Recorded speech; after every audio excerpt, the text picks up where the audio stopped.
अस्सलाम वालेकुम, सलाम, नमस्कार दोस्तों। मैं आपका दोस्त फिरोज़ पठान एडवोकेट मेरे यूट्यूब चैनल कानूनी मंत्रा में बहुत बहुत स्वागत करता हूं। आज का जो टॉपिक है, आज जिस टॉपिक पर हम बात करने वाले हैं वह एफआईआर से लेकर सज़ा होने तक, यानी एफआईआर से लेकर कोर्ट में चालान पेश होना और चालान पेश होने के बाद ट्रायल और ट्रायल के बाद में सज़ा होने तक की पूरी प्रोसेस को समझेंगे। वीडियो थोड़ा सा लंबा हो सकता है, लेकिन प्लीज़ वीडियो को पूरा अंत तक देखिए। हम शॉर्ट में बात करने की कोशिश करेंगे, लेकिन फिर भी थोड़ा डिटेल जाएगा मैटर, थोड़ा लंबा हो सकता है ये वीडियो, थोड़ा सा धैर्य रखिएगा। एफआईआर दर्ज करना, एफआईआर जो दर्ज होती है वो सेक्शन 154 में 154 CRPC में एफआईआर दर्ज होती है। जब भी कोई कॉग्निजेबल एक क्राइम यानी गंभीर अपराध जैसे हत्या हो गई, बलात्कार हो गया, लूट हो गई आदि अपराध होते हैं, तो सबसे पहले पुलिस CRPC की धारा 154 के तहत केस दर्ज करती है। एफआईआर दर्ज करने के बाद मुजरिम की गिरफ्तारी होती है और गिरफ्तारी से 60 दिन अथवा 90 दिनों के भीतर केस के उस पर डिपेंड करती है कि केस में कितनी सज़ा का प्रावधान है। जांच एजेंसी को चार्जशीट दाखिल करनी होती है। अगर मामले में 10 साल के या उससे ज़्यादा सज़ा का प्रावधान हो तो पुलिस को चार्जशीट जो है वो 90 दिनों के अंदर दाखिल करना होती है, जबकि 10 साल से कम सज़ा वाले मामलों में पुलिस को चार्जशीट दाखिल करने के लिए 60 दिनों का समय मिलता है। इस दौरान पुलिस छानबीन करती है और चार्जशीट तैयार करती है। अब आ जाते हैं चार्जशीट पे। चार्जशीट सेक्शन 173 CRPC चार्जशीट जो तैयार होती है 173 CRPC के तहत तैयार होती है, जिसमें मान लीजिए हम गैंग रेप या हत्या जैसे मामलों में 90 दिन में चार्जशीट दाखिल की जा सकती है, या इस दौरान चार्जशीट दाखिल नहीं होने पर आरोपी को जमानत मिल सकती है। इसमें प्रावधान है ये, यदि चार्जशीट 90 दिन में या 60 दिन में अगर दाखिल नहीं की जाती है तो आरोपी को उसका फ़ायदा मिलता है और उसे आसानी से जमानत मिल जाती है। चार्जशीट में ये चीज़ें शामिल होती है। पॉइंट नंबर 1, चार्जशीट में दोनों पार्टियों का नाम, सूचना की प्रकृति, nature of the information. Point number 2, सूचना की प्रकृति, nature of the information. Point number 3, उन लोगों के नाम जो मामले की परिस्थितियों से परिचित है, यानी कि गवाह, वो आई विटनेस भी हो सकते हैं, श्रुत साक्षी भी हो सकते हैं, सुने हुए साक्षी या आंखों देखे साक्षी भी हो सकते हैं। पॉइंट नंबर 4, क्या किसी अपराध का होना प्रतीत होता है और यदि ऐसा है तो किसके द्वारा। हम देखते हैं आगे।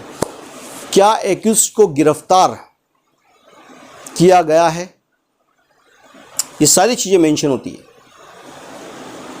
चार्जशीट के अंदर। क्या वह अपने बंधन पर रिहा हुआ है, बंधन या जमानत पर रिहा हुआ है, और यदि हाँ तो जिम्मेदारी पर या किसी अन्य की जिम्मेदारी के ऊपर।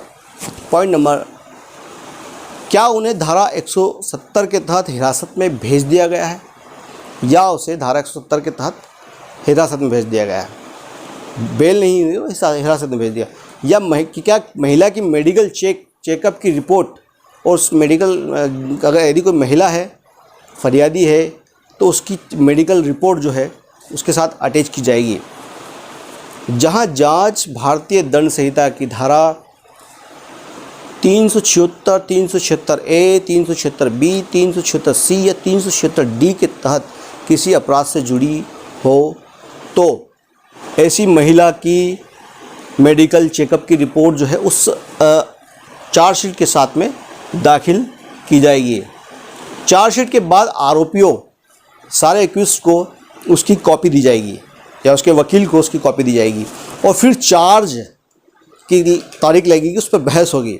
चार्ज पर बहस होने के बाद आरोपियों को या तो आरोप मुक्त कर दिया जाएगा या फिर उस पर चार्ज फ्रेम कर दिया जाएगा। चार्ज फ्रेम अगर कर दिया जाता है तो अदालत आरोपी से पूछती है कि क्या आपको ये गुनाह जो आप पे चार्ज किया गया ये आपने किया है, आपको कबूल है।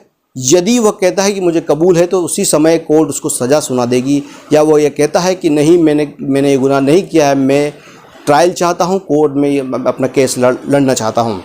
आम तौर पे ये होता है कि कभी भी कोई भी आरोपी गुनाह कबूल नहीं करता है और वो ट्रायल के लिए ही, फेस करने के लिए ही वो कहता है। तो ऐसी स्थिति में जब ट्रायल चालू होता है,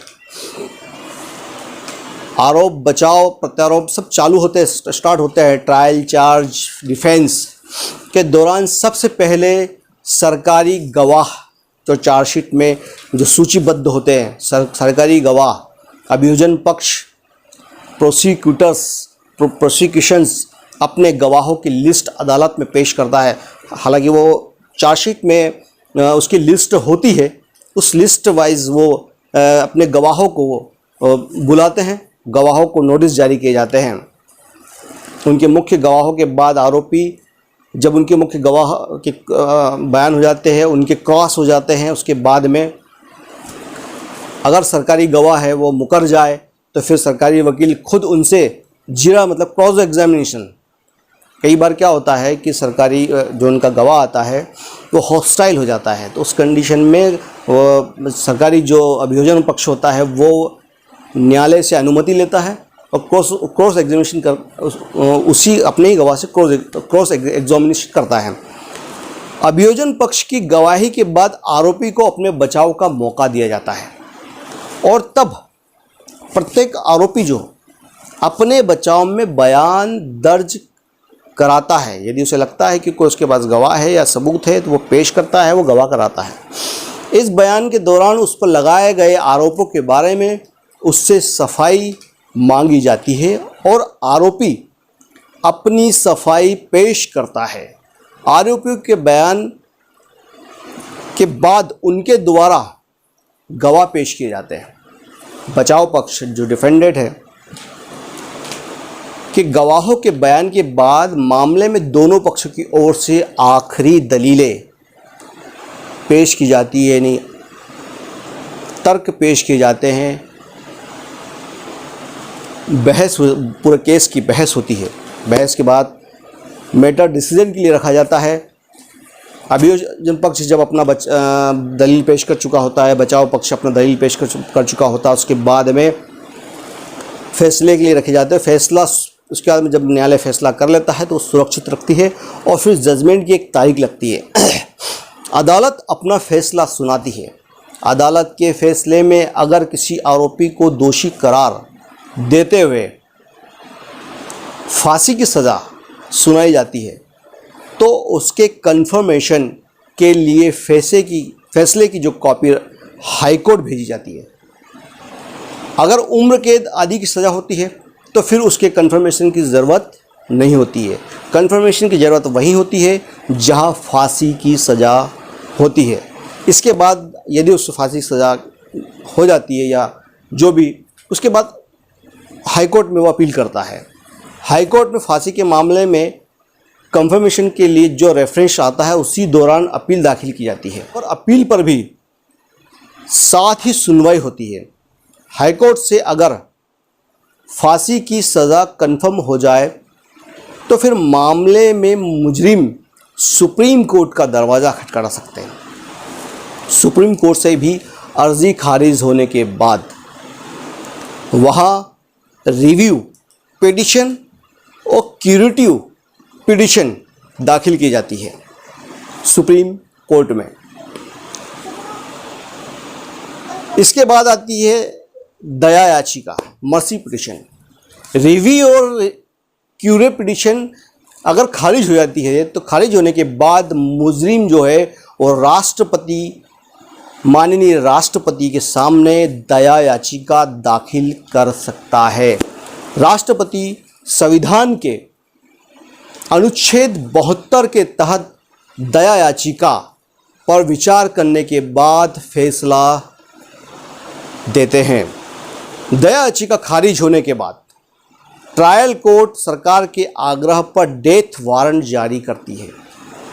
अगर दया याचिका भी खारिज हो जाती है तो उसके बाद डेथ वारंट ट्रायल कोर्ट जारी करती है। इसमें फांसी की तारीख, वक्त तय होता है और फिर जेल में मुजरिम को फांसी पर लटकाया जाता है। ये फांसी की पूरी प्रक्रिया होती है।